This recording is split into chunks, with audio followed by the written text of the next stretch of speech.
Today, we're diving into something that's deeply personal, but, it's also surprisingly universal. It's that subtle but really profound shift in how the world seems to see you, or maybe how it stops seeing you as you get older. Socially transparent? Wow. You know the feeling I'm talking about, right? It's like you've been, edited out of the picture while you're still standing right there. You walk into a room, maybe a store or a family get-together, and you just feel it. Something's different. People's eyes, especially younger folks, they just seem to glide right over you, like you're part of the furniture. It's not mean or aggressive, it's almost worse. It's just a quiet, steady kind of erasure. Well, today we're going to pull back the curtain on this feeling. We're going to understand why it happens, and most importantly, we are going to uncover the incredible hidden power that's waiting for you inside of it. So here's our roadmap. First, we'll validate that feeling of being unseen. Then, we'll dig into the real reasons why the world looks away. After that, we make the big pivot, from being seen to becoming sovereign. I'll walk you through a practical 4-step protocol to get there, and then we'll completely reframe this whole experience as a kind of freedom. And we'll wrap up with a gentle challenge for you. All right, let's dive right in with the feeling itself. If this sounds at all familiar, the very first thing I need you to hear, really hear, is that you are not alone in this. And it is absolutely not your fault. Let me say that again. This feeling of invisibility, it has nothing to do with your personality being dull or you losing your charm. It is not something you need to fix about yourself. It's what social psychology calls a structural phenomenon. That's just a fancy way of saying society itself is kind of wired to make this happen. You haven't faded away, the world's just changed the channel. So how does this even happen? Well, you can think of modern culture like it has this radar system, right? And it's constantly scanning the horizon. But this radar is programmed to pick up on very specific signals. It's looking for what you might call high-frequency stuff. Economic utility, your job title, your perceived productivity, and reproductive utility, like being a busy parent raising kids. For decades, you were broadcasting those signals loud and clear. But as you naturally transition out of those roles, your signal changes. You stop broadcasting on the frequencies that the mainstream radar is built to detect. But here's the kicker. What that faulty radar completely misses is the deep, powerful, invaluable signal of your crystallized wisdom. The social mirror that used to show you who you were, it's been turned away. But that doesn't mean you vanished. It just means the mirror was flawed from the very start. Okay, so now that we know how it happens, let's put some names to these feelings. Because honestly, understanding the mechanics behind this is the very first step toward taking your power back. The official term for this is status invisibility. And the key word here, again, is structural. It's not personal, it's systemic. It's what happens when your lifetime of experience, your unique value, is no longer the main currency that the culture is interested in. Just giving it a name is so powerful. It's like you can finally step outside of the feeling and look at it objectively. And anything we can analyze, we can manage. Now, this feeling gets even deeper because of something called symbolic annihilation. Wow, that's a heavy term, right? But it fits. For maybe 40 or 50 years, your visibility was tied to a title: manager, parent, doctor, teacher. You had a clear role, a defined chapter in a big collective story. But when you take what some call the social off-ramp, when those roles fade, it can feel like your whole chapter is just being quietly deleted. And in a culture that's just obsessed with speed and what's next, man, that can really feel like being left in the dust. And this brings us to the relevance gap. I want you to picture your wisdom as this deep, rich, incredible library. It's slow-moving data. It takes time and quiet reflection to really appreciate its value. But our culture, it prioritizes velocity and information. It wants tweets, not novels.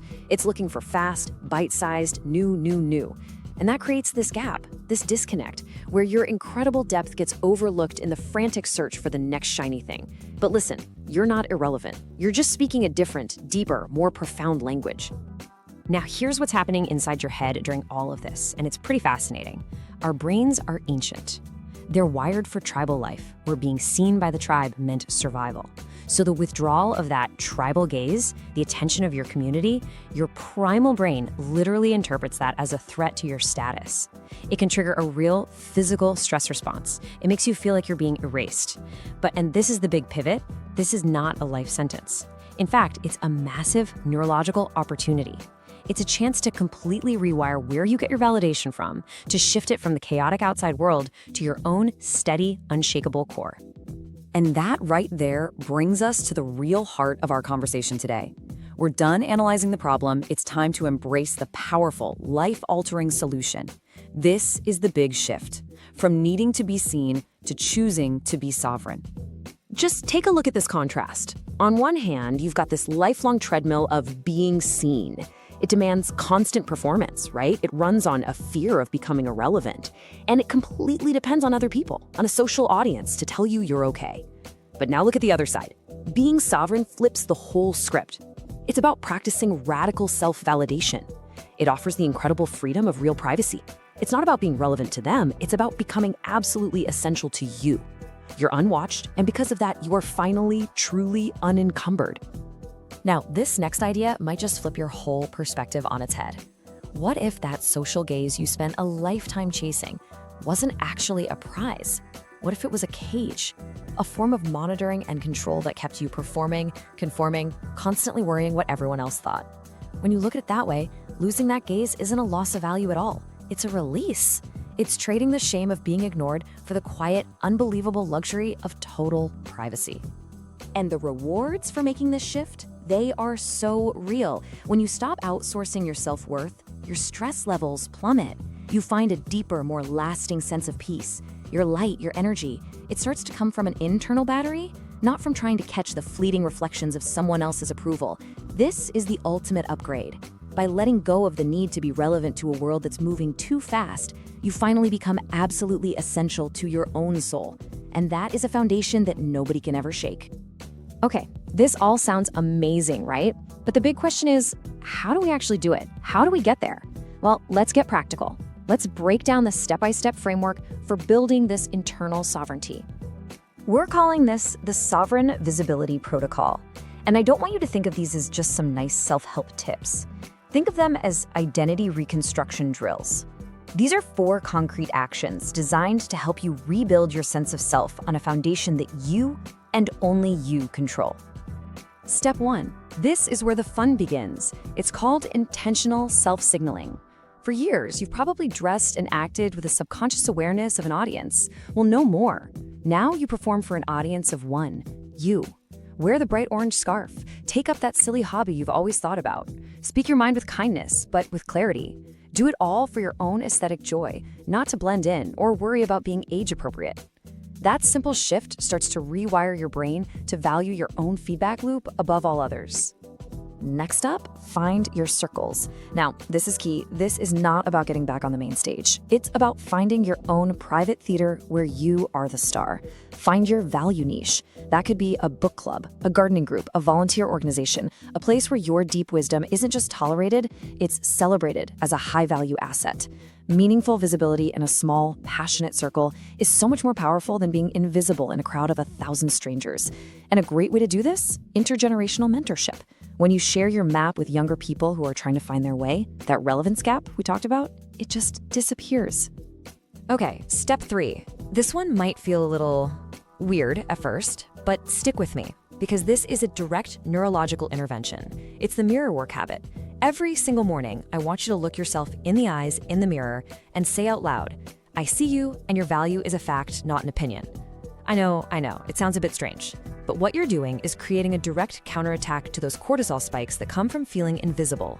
You are actively and consciously becoming the source of validation you used to look for from the outside world. And finally, step 4. Establish a contribution anchor. This is all about agency. It's about proving to yourself that you still have an impact. So leave your mark on your environment every single day. And listen, this does not have to be some monumental, world-changing thing. It can be as simple as nurturing a plant, writing one paragraph in a journal, organizing a messy drawer, or offering a genuine compliment to a neighbor. These tiny acts of contribution, they're like a behavioral shield against erasure. They are daily, tangible proof that you are, and always will be, the protagonist of your own story. So now that we have the tools, we can fully embrace the most powerful reframe of all. We can actually celebrate what we once thought was a curse. Let's really explore the profound freedom that social invisibility offers. This is the whole thing right here. You are not disappearing. You are becoming concentrated. For decades, your energy was spread thin, diffused across a dozen different roles, expectations, obligations. Now, all of that energy is coming back home to you. It's becoming potent, pure, undiluted. Social invisibility is the ultimate freedom from playing that exhausting utility game. It's a formal invitation to finally focus on what actually matters to you.